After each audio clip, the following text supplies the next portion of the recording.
The majority of people who bodybuild do so for non-competitive reasons, usually to enhance their fitness, their appearance, or both.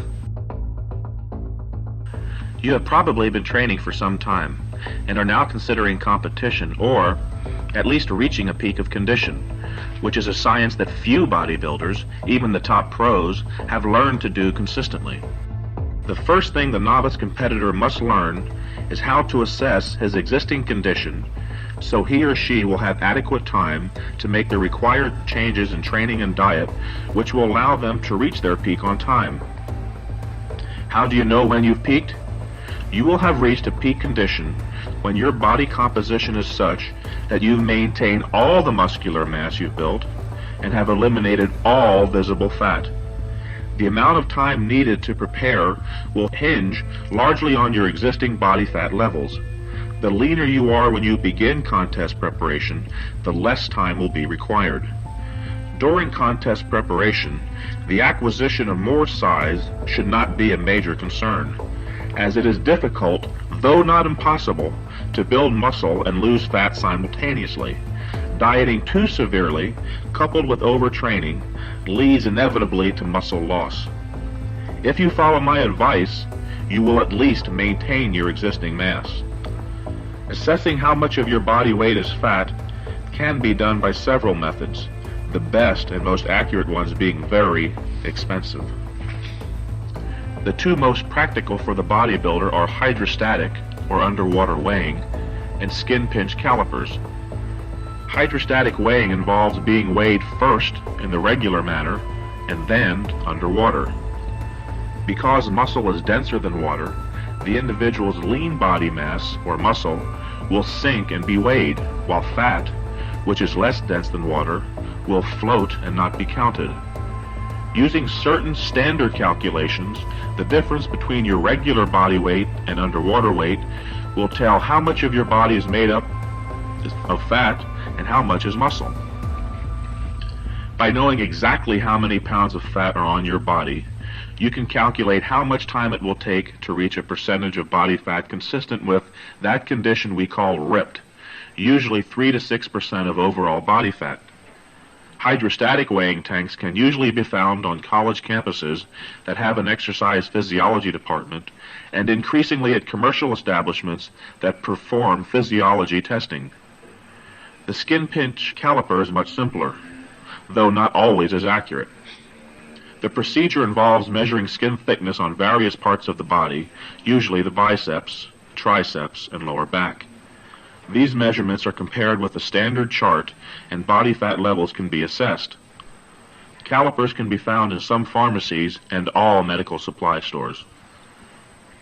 Before my second Mr. Olympia competition, I used hydrostatic weighing, and my calculation involved 2 pounds of fat lost a week, bringing me to a peak on time with absolutely no guesswork. Of course, the simplest and least expensive method is to merely look in the mirror. Are your chest muscles, your pecs, clearly delineated around the edges, giving them a squared-off look? Can you grab fat in the nipple area, or is the skin tight and close to the muscle? What about the area around your navel? Does it jiggle, or is it tight, with no visible roll of fat? An area that provides a good indication of your overall condition is the lower back, on either side of the spine, right above the hips. If you can grab an inch or more of fat in that area, you will probably need up to 10 weeks of rigid dieting and training to get ripped. Before a contest, I frequently pinch the skin around my navel to see if it is thinning. If it is, and my size and strength remain intact, I continue what I'd been doing. If not, I make the necessary dieting and activity adjustments.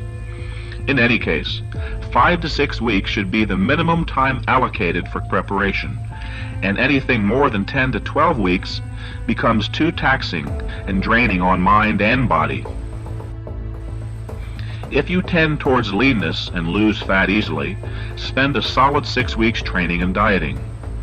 If you are endomorphic, or tend a bit towards pudginess, and need to lose more than 12 pounds, then spend 8 to 10 weeks. Look at it logically. Even on the most severe diet, the maximum body fat you can possibly lose in 1 week is 3 pounds. At that rate, you could lose 18 pounds in 6 weeks, allowing no time for error or backsliding. Losing 2 pounds of fat a week is more practical and reduces the likelihood of losing muscle. If you try to lose too fast, you'll inevitably burn some muscle for energy. Now that you've accurately assessed your existing condition, let's talk about diet and fat loss.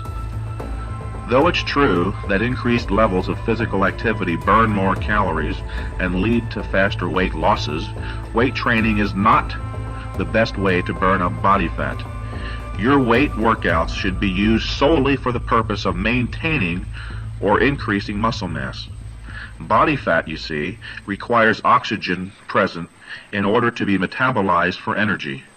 However, the demands for energy imposed by anaerobic activities, such as weight training or sprinting, are so great and immediate that not enough oxygen can be supplied rapidly enough to metabolize fat for the required energy. Let me say it again most emphatically. Bodybuilding, weight training, what have you, does not use stored body fat for energy. It is only the sugar stored within the muscle itself, called glycogen, which can be metabolized in the presence of oxygen and used for such anaerobic activities as bodybuilding.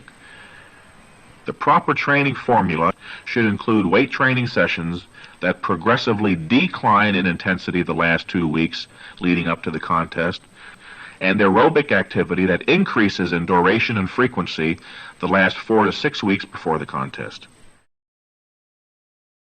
At the start of your contest preparation period, your weight training session should be very intense. Hence, your aerobic activity should be of relatively short duration. Bicycle riding of 6 to 10 miles a day at a slow, moderate pace once or twice a week, combined with or alternated with jogging, maybe 1.5 miles to 2 miles being adequate. As contest time nears, however, getting rid of body fat becomes an ever-increasing concern, and the intensity of the weight training sessions will decrease somewhat, and the duration of the aerobic or fat-burning activity increases. Increase your aerobic activity until you are bicycling at least twice a week for 30 to 45 minutes and running 3 or more miles twice a week on alternate days. I prefer more running as it burns calories more quickly, though bicycling is an advantage as it is less traumatic to the joints of the ankles and knees. Jogging a mile burns 100 to 120 calories, or roughly 15 calories a minute, while bicycling at a moderate pace, 8 to 13 miles per hour, burns about 8 calories a minute. Your aerobic activities should all be performed at a relaxed pace. If you are breathless, you're increasing the proportion of sugar being burned for fuel and decreasing the use of body fat. If you can't talk easily while jogging or bicycling, you are working too intensely. Perform your aerobics at what is called a conversational pace, and you will be using up to 90% fat as fuel. So, reduce your pace, enjoy yourself, and burn fat at the same time. As important as increased activity levels are in getting ripped, diet is equally as important. For no matter how active you are, if you continue to consume more food calories than you burn through activity, you won't lose fat. The safest and most effective approach to dieting for a contest is to eat a well-balanced diet that is reduced in calories. A well-balanced diet is one that is composed of approximately 60% carbohydrates, 25% protein, and 15% fat, and the foods are derived from the 4 basic food groups, namely meats, fruits and vegetables, dairy products, and grains and cereals. Yes, I am recommending a relatively high carbohydrate intake, but most important, a reduced calorie intake. As long as you take in fewer calories than you need to maintain yourself, you will lose fat. If you require 3,000 calories a day to maintain yourself, and all of a sudden you reduce your daily intake to 2,000 calories, you'll lose body fat even if those 2,000 calories come from pure table sugar. I don't recommend you eat pure table sugar, as it would not constitute a well-balanced diet. But, nonetheless, what I say is pure, simple medical fact.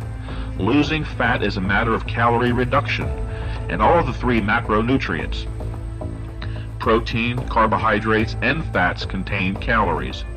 Eating too many calories from protein sources will make you just as fat as calories from carbohydrates, and that's my point. A calorie is a calorie is a calorie, no matter what the source. To lose fat, you must reduce your intake below your daily maintenance need of calories. How do you know what your daily maintenance need of calories is? Easy. Every day for 5 days, write down everything you eat and the quantity. Everything. At the end of each day, sit down with a calorie counting book and add up the day's total calories. Remember, do that every day for 5 days. And after the 5th day, add the 5 numbers, divide by 5, and you'll have your daily average calorie intake.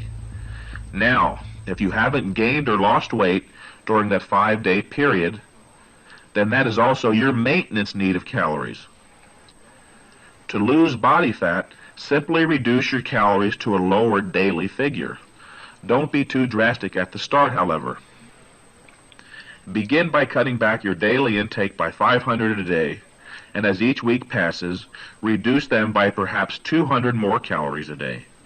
This gradual calorie reduction, coupled with progressively increased aerobic activity, will inevitably result in your being ripped if you have properly assessed your condition and have given yourself enough time.